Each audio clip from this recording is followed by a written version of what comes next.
Hello, in this video I want to show you how to connect your HUAWEI MateBook 16s to the Wi-Fi network. So in order to do this, we'll need to click on the Wi-Fi network, sound and battery button on the bottom of the screen right here.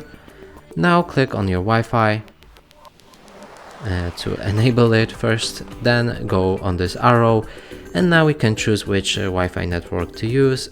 I'm going with this one. Click on connect, enter the code, hit the enter, and you should connect to this network. And that's it for this video. Hope you like it. Please consider subscribing to our channel, leave a like and a comment below.